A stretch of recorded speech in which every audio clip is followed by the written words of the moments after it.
Selamat datang kembali di pembahasan mendalam kita. Hari ini kita kupas tuntas pengalaman Ben Horowitz. Anda pasti kenal lah ya, salah satu tokoh legendaris di Silicon Valley. Kita lihat dari bukunya The Hard Thing About Hard Things.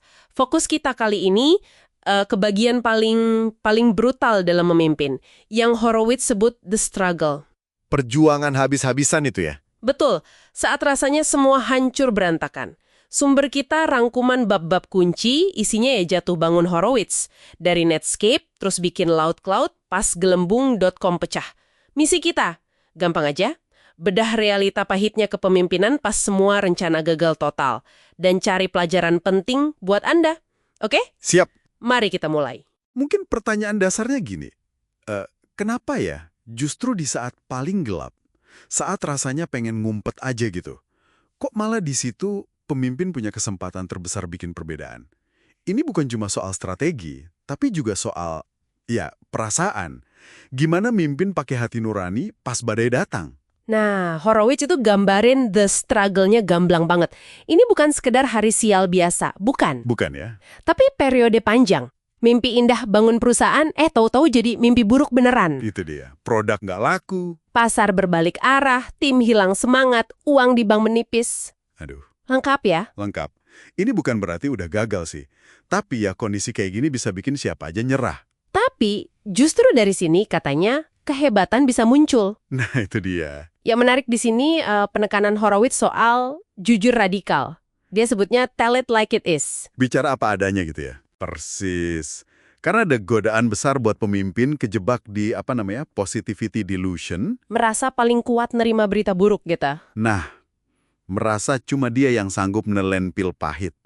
Padahal, kata Horowitz, karyawan itu seringkali jauh lebih kuat dari yang kita kira loh.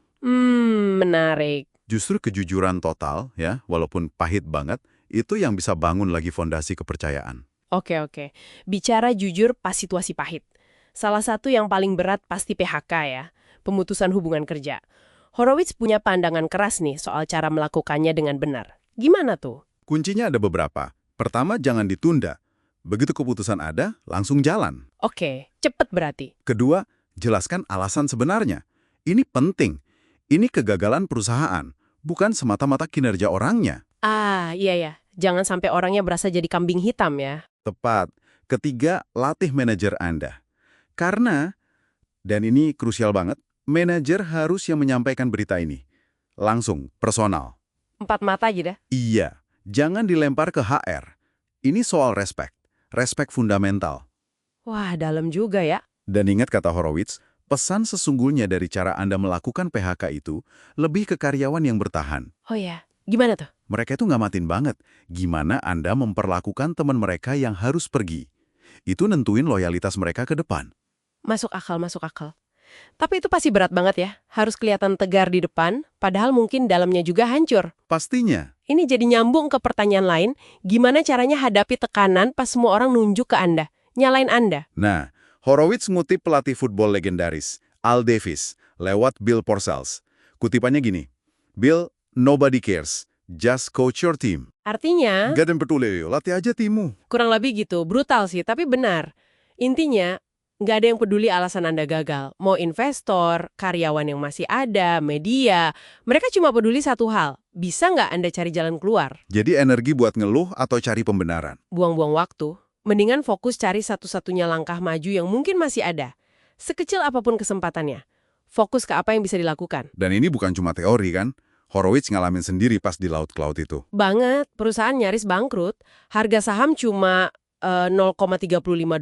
Udah di bawah nilai kas per sahamnya. Wah, parah. Udah gitu diancam di listing dari Nasdaq pula. Pilihannya apa aja waktu itu? Serem semua. Bisa reverse split, tapi itu kan sering dianggap kayak ya tanda nyerah lah ya. Naikin harga saham artificial aja. Atau di listing beneran, jadi saham sampah. Atau opsi ketiga, roadshow, yang kayaknya mustahil buat cari investor baru. Kondisi lagi gitu, siapa yang mau invest? Tapi dia pilih yang ketiga kan, yang paling gila itu. Betul. Dan disinilah momen pentingnya. Dia ketemu investor legendaris, Herb Allen. Terus? Allen akhirnya investasi besar. Yang menarik, Allen ngaku nggak terlalu paham detail bisnis LoudCloud waktu itu. Loh, terus kenapa dia mau? Karena dia lihat Horowitz. Lihat determinasi dan keberaniannya. Berani tampil, pas CEO lain mungkin ngumpet. Karakter berarti ya? Persis. Kata Allen, investasi di keberanian sama tekad itu keputusan gampang. Ini nunjukin banget nilai karakter pemimpin pas krisis. Nggak ternilai harganya. Oke, jadi kalau kita tarik benang merahnya nih buat pendengar kita, buat Anda semua, apa artinya ini? Mungkin Anda bukan CEO perusahaan teknologi yang hampir bangkrut, tapi the struggle itu bisa datang dalam banyak bentuk kan? Ya, bisa proyek gagal, tim lagi kacau, tekanan pribadi, macam-macam. Pelajarannya universal berarti hadapi kenyataan, sepahit apapun itu. Tangani keputusan sulit, kayak tadi, PHK atau ngaku salah, itu dengan integritas penuh.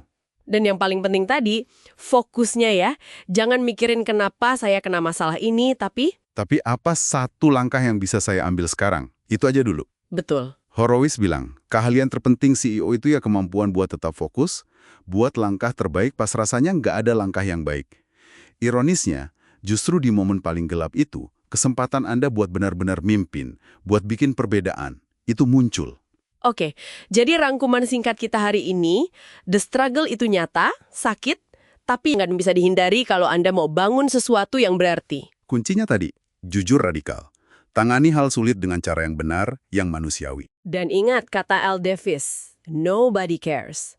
Fokus ke solusi, jangan ke masalah. Nah, sebagai penutup, coba kita renungkan kutipan Horowitz ini. Kalau Anda mau jadi hebat, inilah tantangannya. Kalau Anda nggak mau jadi hebat, ya mending nggak usah mulai bikin perusahaan. Pertanyaannya buat Anda sekarang. Gimana Anda menghadapi the struggle versi Anda sendiri saat ini?